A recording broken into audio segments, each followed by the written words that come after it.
Hello and welcome to this week's episode of Pick Up Sports Talk. I'm Brandon Schiff. And I'm Spencer Stein. A lot of football last week. This is a football-heavy episode. Absolutely. I really thought we'd be starting this week with the conference championships games. Two great games, both decided by only a field goal. But the news of the week, Tom Brady, the GOAT, announced his retirement officially yesterday. Schefter broke it on Saturday, a whole mishap over there. So let's get right into it. Brandon, first, I think we can both agree he's the undisputed GOAT, right? Absolutely. There's never been a player like him. 22 years, 7 Super Bowls, just absolutely dominant no matter what the situation was. One of the greatest athletes and competitors of all time. Yeah, I definitely agree. There's not much more we could say. I mean, there's no debate to have here. I think we both agree he's the undisputed GOAT. But what is your favorite memory of him? Okay, so let me give my personal story. Maybe Spencer will disagree with this. I don't know. For my entire life, the Patriots have always been my second favorite team. My mom went to college in Boston, so I grew up kind of observing both teams. I've had Tom Brady jersey since I was like 6 years old that I've always kind of kept close to me. And just like watching greatness was obviously great, but my favorite memory probably has to be 28-3 against Atlanta. Yeah. He put his head down, he grinded, he won them that game. Yeah, I mean, I was going to go with that. I mean, other than when I ran into him on the street in New York, it would be the Super Bowl right there. But I'm going to go with, my second favorite, I guess, was the win this year as a Buccaneer over the Chiefs. I mean, I know about a year we're going to forget he was even on the Buccaneers. He's always going to be a Patriot. But just him beating Mahomes, that really stamped in his legacy. I thought Mahomes had a chance to catch him as the GOAT. Now it's looking like there's no way. Mm-hmm. Yeah, for sure. Speaking of the GOAT, just what would you say his legacy is? Has he surpassed the controversies? Will he be defined by them? What's his situation? Yeah, so I know we talked about this a little before about how he really did have controversies. He had Deflategate. For a very long time. Yeah, so I think those are kind of fading away. I mean, I haven't thought about them in a while until he retired, and I think his speech where he said he wouldn't do anything to, get rid of his integrity. He really cares about football more than anything. I believe him, and the fact that he played till he was 44 puts that in the ground. So I think we're just going to think of him as a guy who couldn't get enough football and was one of the most competitive players out there. Yeah, absolutely. I agree with you completely on the competitive thing. Yes, there were all these scandals, but at the end of the day, he was good enough for long enough to where it doesn't even matter all that much. You could say, yeah, he might have won because of this, but the truth is, he won enough to a point where it doesn't matter all that much. Definitely. And I think we're also going to think of him, even though he's gotten away from Belichick and won one without him, I think we're always going to think of him and Bill hand in hand. Absolutely. Forever. So, Brandon, do you think anyone can currently catch him? I really don't. I mean, I'm looking at now. Mahomes, I would have said maybe a year ago, but we'll get to this later. He's not living up to Brady in any way, shape, or form right now. The talent's there, but he isn't there. No one's catching him. No one's near catching him. The guy who's going to catch him definitely isn't in the NFL right now. The guy I'd give the best chance, Joe Burrow. Mm-hmm. So let's just get right into the SC Championship game. I feel like that's probably a good idea. It was a huge I actually wouldn't say huge upset, but it was a pretty big upset. I would say huge upset. I mean, I was not expecting it, and it was a comeback. That is true. Cincinnati beat Kansas City 27-24. You said it just now. Is Joe Burrow the guy to beat in the NFL right now? I will say he's the guy to beat. I think he's the best quarterback in the NFL right now. I'm not going to say skill-wise. Everyone's going to jump at me, but he can't run like Josh Allen. He can't improvise like Mahomes. But hierarchy-wise, he's the guy to beat. He's beat Mahomes. Mahomes beat Josh Allen. He's really young. He's only in his second year. We haven't seen him experience a playoff loss yet. I mean, everyone's going to be like, it's only his second year. But still, I can't see a guy who put above him, especially with Brady gone. Right now, Joe Burrow's the guy to beat. And going into next year, he's the top end quarterback in the NFL. He might not have the same talent as Mahomes or Allen. He won't win MVP, but he's at the top of the hierarchy, he's top of the pyramid. I'd say there's a little bit of recency bias in that statement. I agree, he's beaten the best, really, he truly has. But I wouldn't say he's necessarily got to be. Yeah, I think time will tell on that. I think he definitely could be. Especially if he wins the Super Bowl. Especially that. I think that the biggest thing will be the Super Bowl win and how he brings next year, how he comes into next year. If they come out firing and start, let's say, 7-0, 8-0, then he will get the respect he deserves, but there will always be people doubting him. My question to you is, who do you think then is the best quarterback in the NFL? I think you look at it right now. Rodgers won the MVP, but he choked, right? Mahomes is seen as the most talented. He choked as well. Burrow right now is the only guy that's still And I don't think you could say Stafford. I think Stafford's had so many weapons. I agree. He's kind of been on and off all year. I don't think you could say it's any of them. I think the only argument is to say it's either Rodgers or Mahomes. I think you could only say it's Rodgers, Mahomes, or Josh Allen, and they're better skill-wise. But in these playoffs, Burrow's outperformed them all. So those are the top four guys skill-wise I'd put. But the fact that Burrow's performed in the playoffs, I put him over them. And then just outside, I put your guys who didn't even play well in the playoffs but had a good year. Yeah. Your guys like Kyler, Dak, Stafford even. Yeah, even Lamar, those guys. Mm-hmm. But yeah, so I agree. Joey B is the only guy afloat right now, but I'd still say Rodgers, if he even plays next year, that's even in question right now. he probably is the guy to beat right now. I will tell you just this. Overall. I'm super excited about the AFC for years to come. I think Bengals, Chiefs, Bills are going to be in a long rotation. Next year, I think it's the Bills' year, not to jump so far ahead. Yep. Here's what I will say. Joe Burrow will not win MVP this year. Next year. He will not win MVP in the next few years. But just the fact that he's beat Mahomes. No one's beat Mahomes except for Brady, and now Brady's retired. The fact that he got further than Josh Allen and Aaron Rodgers, I think he's the guy to beat. Let's jump into more game action. The Chiefs, they choked that late. I mean, they had 21 at the half. Do you think, first I want to start with this. Do you think that at halftime, when they went for a touchdown instead of kicking an easy field goal, they had 21 points, they had 2 plays to run. Do you think those play calls lost them the game? I wouldn't say it lost them the game. I mean, obviously in hindsight, those were the wrong play calls. But I just think that there was a lot of sloppiness throughout the game, but I wouldn't say that specifically lost the game. I just think that could have been a slight momentum sway going into halftime. The Bengals had a huge stop, literally on the goal line. Eli Apple made Tyreek Hill his son for a play. That was probably the play of Eli Apple's career. I'm not going to go out on a limb and say that play changed the whole game, but I will say I think if you go back and if the Chiefs score a touchdown there, they win the game. Yeah. If the Chiefs kick a field goal there, I think they probably would have won the game. Yeah. They would have. The Bengals only got 27. That would have given the Chiefs 24, and they only got 24 in regulation. Yep. The Chiefs would have had 27, then they would have won the game. I didn't hate the decision. I hate to say it. In the time, it was a horrible play call. It's playoff football. The first play was fine. The second play. It should have been drilled into Mahomes' head. Yeah. You have to throw it into the end zone or get rid of it quickly. People are saying that he might have thought they had a timeout because right after he was doing that, he was calling timeout. But I think that was just like in case he thought he was bugging. They had a timeout and he didn't know. Yeah. Can't hurt. But I think that's where it went wrong. That was a bad play call. I didn't hate going for it, but they should have said either throw it into the end zone or don't throw it at all. Yeah, and I don't think people are ever going to blame Andy Reid's play call for them for losing the game. No. But speaking of that, we quickly get to one thing. Can the Chiefs' shortcomings in this game be blamed on Mahomes' late game sloppiness, would you say? I think so. I mean, I really do. Because all season long, the reason last week, before the Bills game, I changed my prediction to the Bills. Because I said the Chiefs at their ceiling are better than anyone in the NFL. But all year, they've barely hit the ceiling. Their only game I really thought they hit it other than some blowouts against the Raiders was the Bills game. And this game is what showed that. If they played at their top level, they would have beat the Bengals. It was smoked them. And the reason they lost is because their sloppiness. And we've seen that all year out of them. We never seen that out of Mahomes before. This year we did. So I will say, yes, it's not just Mahomes. It's kind of the whole team sloppiness. The defense has stepped up of late. I think that is why, though, specifically Mahomes. Mm-hmm. Yeah, I completely agree with you on that. I thought I was going to get you at that question. But yeah, I think Mahomes' late game sloppiness threw away the game. If you want to be seen as the best quarterback in the game, even the best quarterback of all time, you can't be throwing interceptions, especially those like lollipop interceptions in overtime. He was trying to do too much, which we saw all year. Yeah, and do you think? Yeah, I agree. Do you think that in overtime, I mean, we saw in 13 seconds he lost some of the game, he turned over. We all really thought he was going to score. I think we thought once they won the coin toss, I did at least, that was the Chiefs game. Yeah, you had a tweet about so, it. do you think this moves your needle on the overtime? Do you think the overtime rules might be fine? That saved them? I still think it's unfair favoring the team that gets the ball first, obviously, but the Bengals proved that excuses don't win games. The Bengals went out there in overtime. They were not afraid. They made Mahomes make the mistake. Yeah. That's a lot of M's, but they did make Mahomes make the mistake, and that's what won them the game. Joe Burrow played an amazing game, and that was the Bengals' game to win, and they absolutely took it from It was the the Chiefs. Bengals' game to win. The Chiefs did not deserve that, especially the way they played in the second half. Last thing, where can the Chiefs go from here? Mm-hmm. Yeah, so my thought with this is the Chiefs are considered a dynasty, and I think that is absolutely false. I agree. They've had all the talent in the world. They've made 4 straight AFC championships, but we don't look at the Bills in the 90s as a dynasty. No.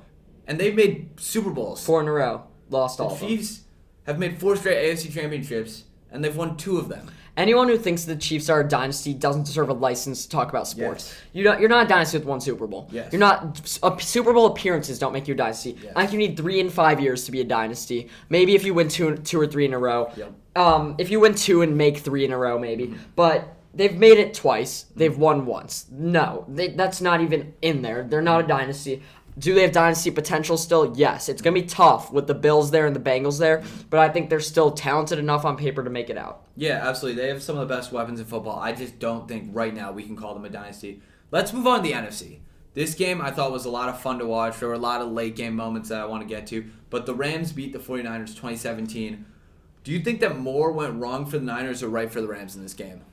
That's a tough question. I really think It's close. The Rams didn't play amazing, but I think it's a mix of both. The Niners played their game in the first half. They did what they were going to do. We didn't expect the Niners to score that many points. Could they have scored more? Yes. They should have given it to Debo much more. He only had 7 carries. He only had 4 receptions. That was good Rams defense. I don't think there's much more they could do on offense, especially with Jimmy G. So at the end, though, they kind of gave it away. They let the Rams go out there and score in the second half. I think they had 13 in the fourth quarter. So I really don't know which way it was. All I know is it was a good game. The Niners fought and stayed in there like I thought they would. And the Rams took more time to rev up on offense. What it came down to is that the Niners need one more touchdown to win. I really thought they needed 24 points to win. They just didn't get there. And they had their chances. Jimmy G, 1 interception, kind of threw it away. So I think more went wrong for the Niners, and I think this kind of proves a point I've been preaching all year. The Niners are a great, great, great football team, but they'd be that much better with a quarterback that was a little bit better for the system and a little bit just more Jimmy confident G's time's overall. done, I think. I agree, and I think that honestly, a lot of people, including you, this is not a diss, have always used the argument, he wins 2 out of his 3 games. He's a winner.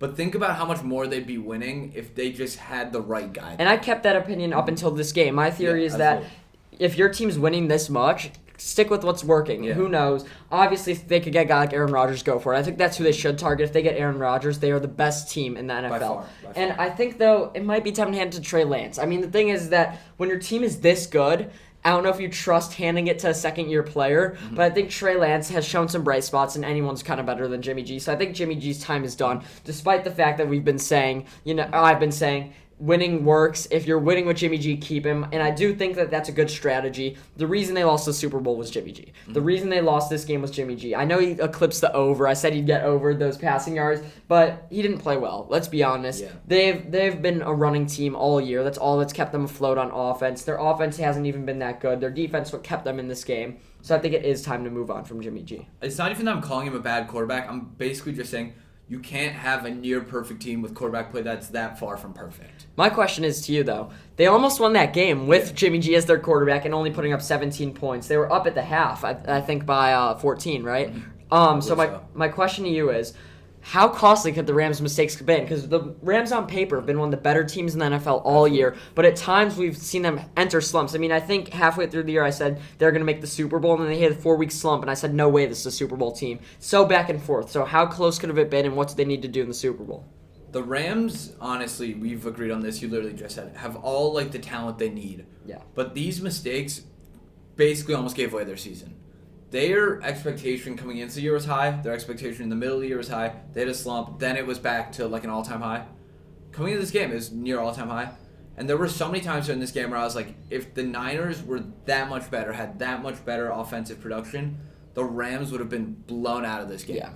And it truly is. It makes me fear for the Rams during the Super Bowl because I don't think the Bengals are going to make mistakes. We'll get to that later. No, yeah, and we're not going to do our predictions this week. We're going to save that for next week, too, guys. Here's one more thing about the Rams. Did bringing in OBJ and Von Miller save the season? Because, I think their receiving core is what has kept them in the playoffs, honestly. I think that's what makes them so lethal on offense. But him and Von Miller, have they saved the season? Honestly, I almost want to say yes because Robert Woods' injury, you think about it, it's always been Kupp and Woods. Even during Kupp's best year, I think we can agree on that. Woods was still getting good production. Yeah. Woods falls out. Suddenly, you got to think, this team lost a top, let's say, 20 wide receiver in the NFL. Yeah. That offense would have been so much worse without Odell. I honestly think bringing Odell and Von Miller did save their season. I don't think Von Miller is much. I think they'd still be here without Von Miller. It's really Odell. I do not think they're here without Odell. Last week I said that Cooper Kupp, at some point, you could triple team him. Yeah. Cooper Kupp's the best receiver in football. I could say that now, and I could say going into next year, he's the guy to beat. You could say there are guys out there with more talent. Cooper Kupp is on the throne as NFL receivers. Yes, absolutely. In games where OBJ wasn't getting production, you could see them stopping Kupp. The fact that they have OBJ on one side and Kupp on the other is unstoppable. That's why last week I predicted a huge game from OBJ. He had that huge game. What I didn't expect was Kupp to also go out there, have 142 yards and 2 touchdowns. The fact that they have that duo is unstoppable, and they don't win that game without it. They might not even beat the Buccaneers without it. It's the 1-2 punch of OBJ and OBJ and Cooper Kupp that is keeping them in it. So yes, Odell saved their season. OBJ's looking like top 15 receiver right now. Yeah, that's not even recency bias. It's insane. Just, you look at his production since he got to LA, he's been so good, and the truth is, he hasn't had great quarterback play. He was good with Eli, then New York was kind of burned out, didn't work out. Baker was horrible for Odell. I really think that the Browns should move. And I think Odell's going to stay here, by the way. I think this is his place to stay. Super Mm-hmm. Bowl, let's just get into a few things. Yep. Stafford, I think, needs to play mistakeless football. Absolutely. I think we know what we're getting out of the Bengals. They're a scrappy team. They're going to come to play, and Joe Burrow's going to have a great, all-time great Super Bowl outfit. We know that. With that being said, Rams can't make mistakes, and they need to come out firing. Yeah, and I feel like we know that Cincy won't make mistakes. We know they're going to show up in the fourth. It's all about what you can do. So I think this game's in the hands of Matthew Stafford. His play is going to decide if they win or lose this game. One more funny graphic I saw. It's like the Rams, a checklist of what they have. Talent, offense, defense, everything. What do the Bengals have? Joe Burrow. Playoff Burrow. Still hasn't lost a big game in his career. Burrow. Big game Burrow. Put it on a t-shirt. Put it on a t-shirt. Let's get to NFL breaking news that came out today. A little less happy. Brian Flores is suing the NFL, the Dolphins, the Giants, the Broncos for supposed racial discrimination. Randy, you want to get into it a little more? Yeah, so basically I'll just go team by team. Dolphins owner Stephen Ross offered Flores $100,000 per game to fix games and lose games. The Giants had already hired Daboll, not hired Daboll, but they had made their decision on Daboll, and it was talk about that around the league. And that was according to Bill Belichick's text. We'll get to that later. And the Broncos did not take Brian Flores' interview seriously. Supposedly John Elway showed up to the interview supposedly under the influence late, and he didn't actually ask questions. And Flores believes that they were just doing this for the Rooney Rule, which is essentially that they needed to interview one non-white person. So he feels that they were just doing that to check a box. Yeah, I mean, I think we should just go through the checklist. I want to start with the Giants, because I think that's what spurred it on a lot. Bill Belichick meant to text Brian Daboll saying, congrats, you got the job. And this before Flores was even interviewed. Like days before. Yeah. Flores is confused. So that's bad on Bill Belichick. He sent a mistake text. Bad on him. It shows that Bill Belichick's not necessarily the most trustworthy guy. He's just old. I don't think he's like a grandpa type. Exactly. I don't think he's the one that gets in trouble. I think this is on the Giants.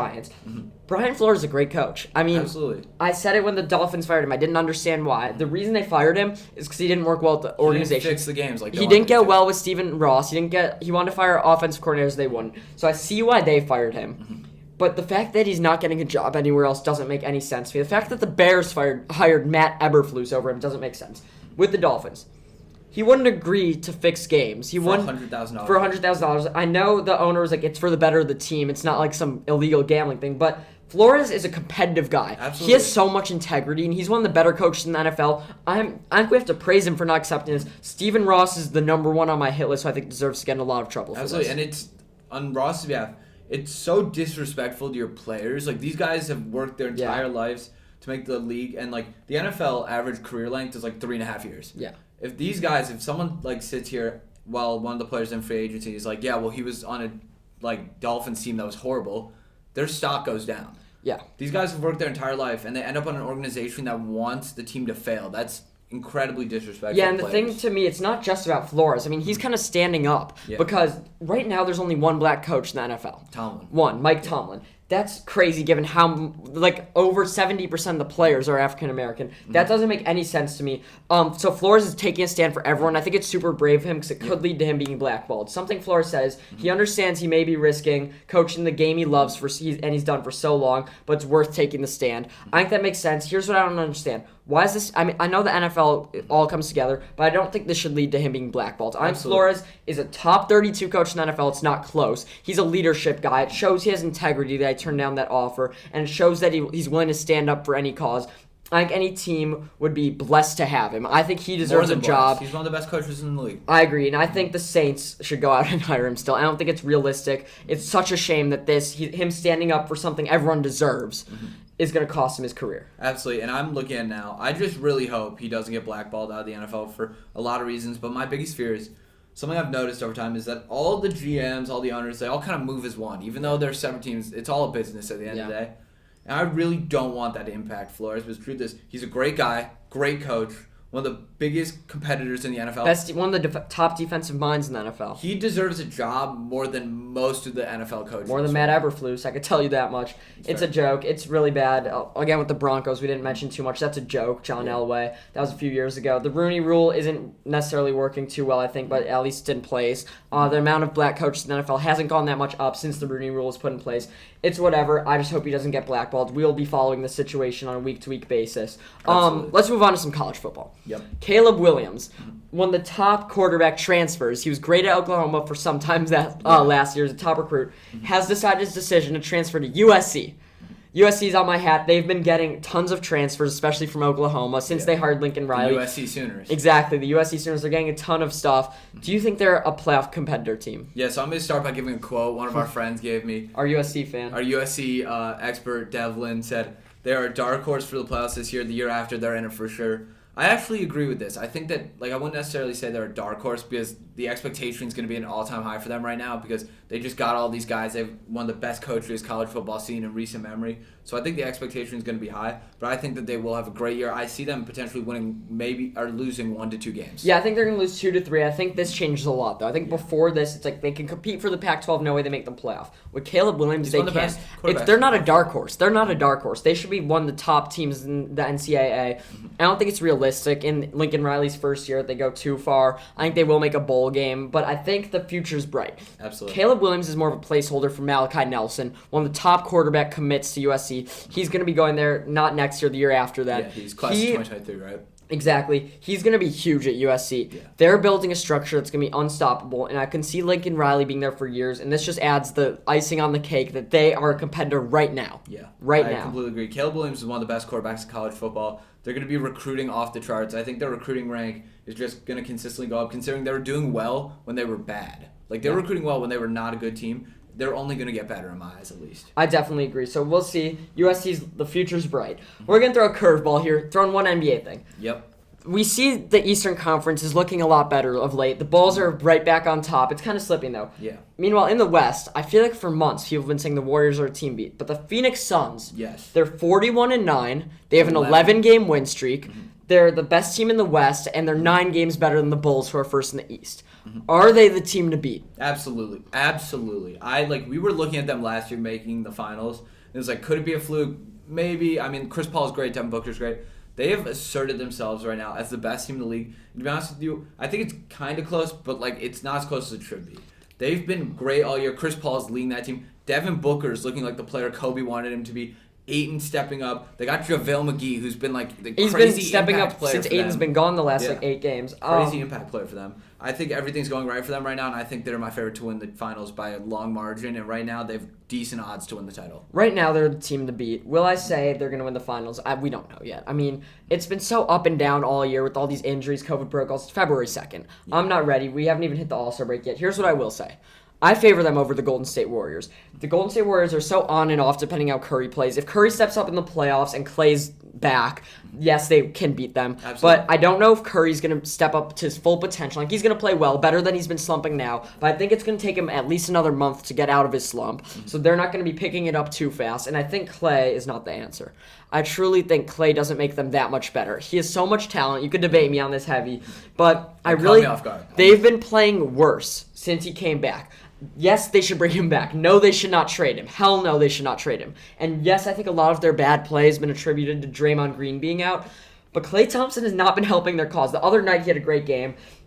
But in all reality, I think the team overall is more efficient with Gary Payton on the floor and Jordan Poole on the floor. Klay Thompson, keep playing him. He will get his groove back at some point. I'm confident in that. It's just not been happening now, and I think that's a reason for their slump. I disagree about what you're saying is causing their slump. By the way, he's been playing a lot better than at the beginning. They're on a 7-game win streak now. I don't think they're going to win a title with him. I disagree with what you said just a little bit. Here's my thought process, right? I think Klay, just no matter what, you bring him in, he helps. I think Poole, you've been saying, you're high on Poole, I'm high on Poole. He's having a great year. I think he's averaging 17.5 a game. Wiggins an all-star starter. I think their biggest issue has been Curry's inconsistencies. Yeah, They're too reliant on Curry having a big game. The truth is, with a team that's 4 15-point per game plus scores, on any given night, it shouldn't be any of them. It shouldn't just be Curry or bust. I agree. That's my thought, and that's my biggest flaw. And when I toss this into the pond, I don't think Andrew Wiggins should be an all-star starter. It's horrible. Yeah. So many more guys deserved it. How about Jonas Valanciunas? Never even in the conversation. Carl Anthony Towns, too. Yeah, That's ridiculous. Here's obviously, the team is dependent on Curry. If Curry can play at an MVP level, they can win the finals. If he can't, they'll lose in the second round, maybe. He's the most important part. Wiggins the starter. Draymond Green's starter when he comes back. Mm-hmm. Poole's better than Klay. I don't think you could take him off the bench. Klay, give him 2 more months. At some point, maybe he'll look like his old self. I think Klay will get to the level where he can play better than Jordan Poole, but he's not going to be his old self. It's been a couple years since he played. It's not even to injury. Just you see players age. Even if he was back, maybe he still wouldn't be as good. Keep giving him time to come back. Keep putting him in the starting lineup. Give him confidence. Maybe one day he'll return. I just don't see him being back to his old self. And if they win the title, it's all going to be Curry being insane. Yeah, I'm looking at now, the talent on this team is ridiculous. I mean, they're fifth best players, Draymond. Then you have Kuminga. I don't think so. Who do you think's better than? I mean, I think Draymond is their third. He's so important to that team. You see him getting so many rebounds, assists on defense. He's so important. I would argue he's the second most important player on that team. Yeah, I'm just saying for I guess production that you He's see in the stat line. Yeah, but I think that honestly, with a team like that, it shouldn't be Curry scoring 30 or a loss. It should be, if Curry's having a bad game, Wiggins takes over. Exactly. Or Clay's shooting well from the corner. But Poole's one of those guys I think if they really are nervous, his value's at an all-time high right now. If they need to trade him, he will bring a ton of value to Go them. get Jonas Valanciunas. He's out there, another shooter. No, I think a center's never been the move for them. I mean, Wiseman didn't help. I do think they need a guy maybe that's a forward to play with Wiggins and Draymond. I don't think the answer is playing Poole, Clay, Wiggins, Draymond, Curry. Small ball. That's kind of over. Iguodala's still there, I guess. But the NBA's so up and down. We can't judge anything yet. The Lakers, Westbrook said it today. Once you get to the playoffs, everyone's 0-0. If you make the playoffs. If we get out of the play-in game, we're winning the finals. I'll tell you that. If we're in the play-in, it's too much. AD's back. LeBron and AD played one game together, then LeBron goes down. It is a retirement home. Hate to say it. If we could get healthy, we're still threats. One last thing, Brandon. The Washington Commanders now. Yeah. They announced today they're the Commanders, not the football team. Do you like the name? I do. I mean, honestly, my personal opinion, I've been high on this singular name. It was the Red Hawks. I like how amateur it sounds. I think there's a nice little ring to it. I liked it personally, but the Commanders is good. I kind of grew to like the football team though. Yeah, I will say I would hate a Red Hawks. I would have hated that because the Falcons are red and they're a bird, and there's also the Seahawks and the Eagles too. A lot of birds. I liked football team. I grew to like it a lot, but if they couldn't stay with that, I wanted it to be Commanders. Sounds official. Presidents would have sounded bad. Who the hell knows what an Armada is? No, the Commanders was the right way to go. I like this rebrand. They're looking forward ahead. It's going to be good. One last thing I want to mention before we go. Brandon has a Cubs hat on. Just remember, the MLB's still a thing. It's out there. They're just in a lockout. It's really sad spring training. It looks like it's going to get pushed back. I love going to spring training. It's one of the best events, I think. Even if you're not a baseball fan, you could sit out there and watch some games. So hopefully the players and owners start talking again soon. Prediction, the season definitely will not start on time. Brandon, will start in April. I actually have to say maybe after April. I think it's not looking too good right now. I'll agree. I'll go with the over, but there's still some free agents out there. Chris Bryant's still a free agent, just can't talk yet. Yeah. I think the Cubs maybe run it back. Who knows? But yeah, thank you so much for listening. Yeah, check us out on the podcast store if that's where you get your podcast. YouTube, we're on Twitter. Yep. We have a new partnership with Roman Radio, our school radio. It's really exciting. So please check out all our clips too. They'll be up soon. Yeah, thank you.